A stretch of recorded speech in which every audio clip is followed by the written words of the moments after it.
Whether you may be listening, great to have your company. Scotty and Goss Pete of Lahos in for the Goss this week. He's back again on Monday when it's Simo and Goss from 6. And speaking of Adam Simpson, he joins us on the Thursday edition of the program. Simo, very good morning to you. Good morning, boys. How are we all?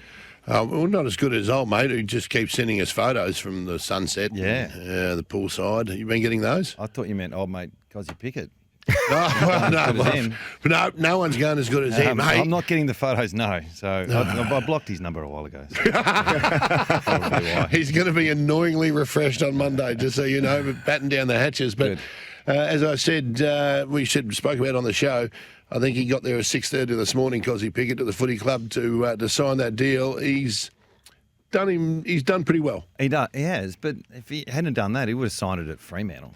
So it's where do you want to go, or what deal you want to sign? He would have got the same deal at Fremantle.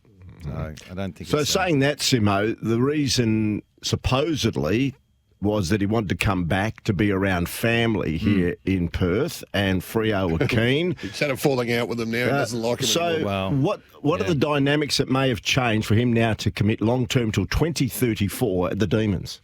Well, we can all change our mind, and part of the family allure is you get homesick. So what you put in place as a pitch to someone who's from interstate is, okay, well, let's move your family over, or let's look after them in a different way, and you sell a bit of a message or a future that's got the family connected. So it's not just, here's more money or here's more tenure. There's a lot more to it, and I suspect Melbourne have been doing a lot of work behind the scenes to help take away the homesickness, which you also grow out of too, don't you? I mean, you're homesick when you're 19, 20, 21, and then as you get older, you go, I don't want to go home. I'll go home over the holidays, but you start to live your own life. So I also thought, from what I could gather, living in Melbourne is not as, he didn't enjoy it as much. So maybe they looked at where he lives, what he does. So all those things come into play. What are you doing on your day off? What opportunities can the club provide to engage him in something different? So all those things come into play. And like I said,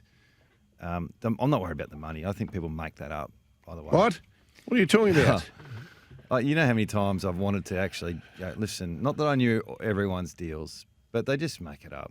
I think it's within this range. And, the manager won't tell you exactly. There's no way knowing. The manager will go, by the way, it's this. It's 1.4. It's 1.4. So let's just take that. Like, Tim Kelly was a great one. Everyone thought Tim Kelly was on this massive deal. He wasn't. He wasn't on the massive deal. So he really wanted to get home for his family. And he took a bit to get him, but it wasn't what everyone said. But I didn't want to come out and say that. So to this day, they're still talking about Tim Kelly's wage, and it's just not. It's unfair on him. Hey, as a senior coach, Simo, does the list manager come to you at all and say, "We're going to sign this player to 7 years"? Now, I don't think those long-term deals happen at West Coast when you were there. There were extensions and that sort of stuff. But as a coach, do you go, "Oh, hang on, I need him still a little hungry. I don't need him content. I don't need him complacent." Do you have any say at all in a deal, or the length of a deal for a player? It depends on the player, doesn't it? Like so. I've got no problem with Pickett signing a 9-year deal, and he doesn't have to finish. I just had a blue with Jared on radio over here. Oh, geez. He's going right. 3 All-Australians, top 3 best and fairest. Consistently the best player. Like it's a franchise deal for their best player, and I'm going no. For me, from a coaching point of view, he's just part of the puzzle that I don't have to worry about anymore. So we've got him, and the fact that can you get complacent? I suppose you can, but. Yeah, I'm more. He's part of our future. We've got him locked away. I don't have to worry about that part of his life. He can just deal with what he needs to deal with and become the best player he can.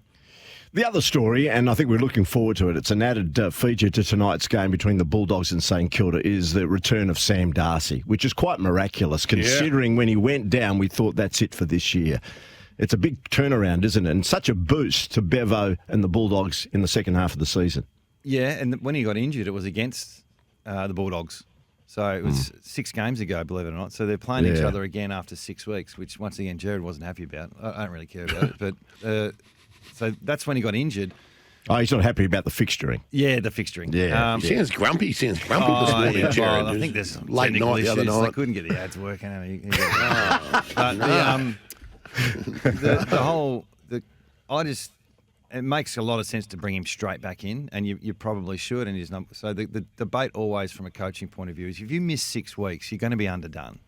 I think he's missed 6 games, but chucking a bye there. So I reckon it's 8 weeks of football, no football other than training, and he would have trained fully. The way it works, you would have had 4 or 5 weeks off in terms of no contact. Yep. That's, you're running around the oval, and then your 2 weeks of main training, which goes for half an hour, 40 minutes. So the question you need to ask yourself when you're going through this, which Bevo would have, is he ready for a full game? And for a 21-year-old to come straight back in, and we all expect him to do well. Hope he does. Think he might, but don't be surprised if he plays half a game, gets subbed out. And it's not like he's fractured his kneecap. I think that was what it was in the end. But it's not like he could get on the bike then and do non-weight bearing and stuff like that. Should need. So his running capacity is going to be severely hampered. So how do you play him tonight? Do you just don't know. Throw him deep and manage his minutes? It's probably a good way to go about it. I mean, I thought Longy did a good job with Fife a few weeks ago, where could have come straight back into through waffle like we've sort of seen him do before, but put him straight in, made him a sub, and they had the luxury of bringing him on halfway through the third quarter. So that was good for Fife. I'm just not sure what you do with Darcy, because I don't think he'll start as a sub, but there's no way he's got 110 minutes in him. So it's we used to have these debates a lot with we unfortunately had too many long-term injuries that come back, and you just need him to play. So Natanui, and then you just hope you don't get an injury early, because you really want them to be subbed.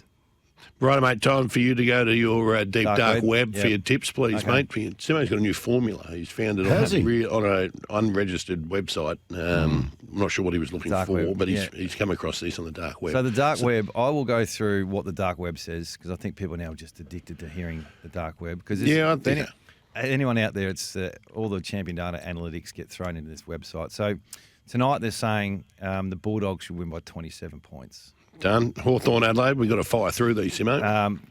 Hawthorn by 3 points. Ooh, nice. Lions taking on the Giants. Lions by 26. Essendon versus Geelong at the MCG. It says Geelong by 30.5 points. And North, their home game here at Optus against Freo. It says Fremantle by 34. Good away win for Freo. Port Adelaide versus Melbourne at Adelaide Oval. Well, this is very close. So they've got this as almost a draw. It's got Melbourne by a point.